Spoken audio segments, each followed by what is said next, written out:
Digital creators और strategist के लिए इस खास तज्ज़िये में खुशामदीद। आज हम यूट्यूब पॉडकास्ट की कमाई और उसके पीछे छुपी असल साइंस को डीकोड करने वाले हैं। फराहम करदा ज़राए की मदद से हम ये समझने की कोशिश करेंगे कि आखिर एक सक्सेसफुल पॉडकास्ट को चलाने वाले असल मुहर्रिकात होते क्या हैं और सिर्फ फ्लीटिंग व्यूज़ जमा करने से आगे बढ़कर एक ठोस देरपा आमदनी का जरिया कैसे बनाया जा सकता है। तो बिना किसी देरी के सीधा टॉपिक पर आते हैं। शुरुआत करते हैं एक ऐसे बुनियादी सवाल से जो कंटेंट बनाने वालों के जहन में अक्सर आता है। क्या एक यूट्यूब पॉडकास्ट सिर्फ एक शौक है या फिर एक बाकायदा बिजनेस? ज़राए ने इस चुभने वाले सवाल के जरिए इस रिवायती सोच को हिला कर रख दिया है। ये सिर्फ एक आम सी बहस नहीं है, बल्कि इस पूरी बुनियाद को चैलेंज करने की कोशिश है जिस पर इतना वक्त और तवानाई सर्फ की जा रही होती है। यहाँ दो बिल्कुल मुख्तलिफ ज़हनियात का मुआजना होता है। एक तरफ देखें तो शौक है, यानी एक पैशन प्रोजेक्ट जो सिर्फ मज़े और थोड़ी देर की खुशी के लिए किया जाता है, और दूसरी तरफ है बिजनेस, जिसे एक सोचे समझे एसेट की तरह डिज़ाइन किया जाता है ताकि लंबे अरसे तक आमदनी हो सके।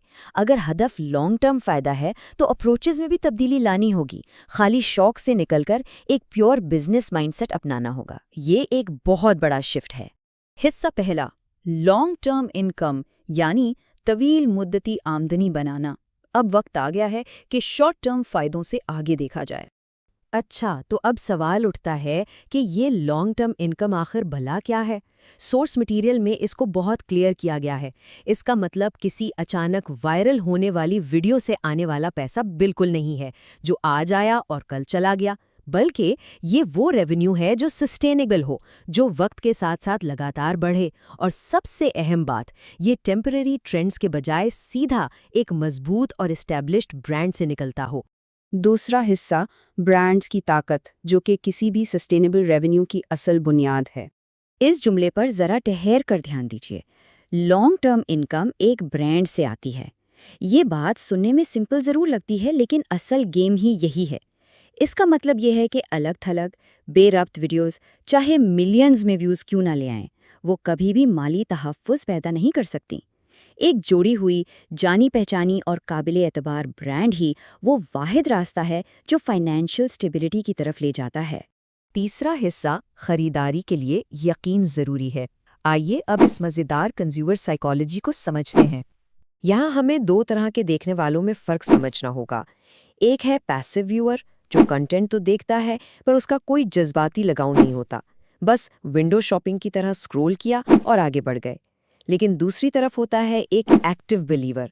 ये वो शख्स है जो क्रिएटर पर मुकम्मल भरोसा रखता है। सोर्स के मुताबिक असल जादू तब चलता है जब देखने वाले का ताल्लुक सिर्फ देखने से निकलकर पुख्ता यकीन की मंजिल तक पहुंचता है। तभी वो कुछ खरीदने का इरादा करता है। और सच बताएं तो ये सब कुछ एक चेन रिएक्शन की तरह काम करता है। पहला कदम है पॉडकास्ट का आगाज़। ये वो फाउंडेशन बनती है ट्रस्ट यानी भरोसा जीतने की, जो कि दूसरा कदम है। फिर ये ट्रस्ट वक्त के साथ पुख्ता होकर बिलीफ यानी गहरे यकीन में बदल जाता है। यही यकीन फिर परचेजिंग को ट्रिगर करता है, और आखिर में वही मुसलसल खरीदारियां उस मतलूबा लॉन्ग टर्म इनकम को जन्म देती हैं।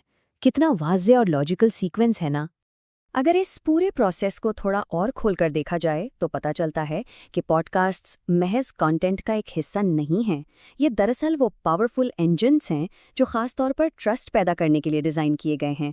और जब ये ट्रस्ट पनपता है तो देखने वालों के अंदर एक ऐसा पुख्ता यकीन पैदा होता है जिसे आसानी से तोड़ा नहीं जा सकता, और बिल्कुल डायरेक्ट तरीके से यही कायमशुदा यकीन उनके खरीदारी के फैसलों को कंट्रोल करता है। चौथा और आखिरी हिस्सा, द अल्टीमेट एक्सपेंसिव करेंसी। आइए देखते हैं कि ऑडियंस की इस ट्रस्ट की असल कीमत क्या होती है।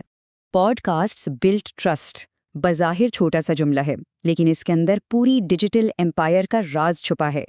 इसका सीधा सा मतलब ये है कि पॉडकास्ट को सिर्फ एक प्रोडक्ट समझने की गलती ना की जाए, बल्कि ये एक ख़ास ट्रस्ट जनरेटिंग मशीन है जिसका इकलौता और सबसे अहम काम नाजरीन के साथ एक सच्चा, मजबूत और मुस्तनद रिश्ता बनाना है। और यहाँ आकर हमारा तज्जिया अपने उरूज पर पहुँचता है। سورس سے لیا گیا یہ کوٹ کہ trust is the most expensive currency, یعنی بھروسہ سب سے مہنگی کرنسی ہے۔ موقتی وائرل ٹرینڈز کی چمک دمک اپنی جگہ، پر لانگ ٹرم بزنس کی اصل دنیا میں ساری ویلیو صرف اور صرف ٹرسٹ کی ہوتی ہیں۔ یہ وہ واحد کرنسی ہے جسے آپ راتوں رات خرید نہیں سکتے، اسے کمانا پڑتا ہے، اور یہی کسی بھی برانڈ کی سب سے بڑی کامیابی ہوتی ہے۔ اپنے اختتام کی طرف آتے ہوئے ایک بہت ہی ڈیپ اور سوچو وچار پر مجبور کرنے والا سوال سامنے آتا ہے۔ کیا آج کل بنائی جانے والی کانٹینٹ اسٹریٹجیز صرف چند وقتی ویوز بٹورنے کے لیے ہیں، یا پھر ان کا مقصد اس سب سے نایاب اور مہنگی کرنسی یعنی ٹرسٹ کو بلڈ کرنا ہے؟ سورس مٹیریل پر مبنی یہ وضاحت ہمیں یہ طے کرنے کی دعوت دیتی ہے کہ اصل قیمت کہاں چھپی ہے۔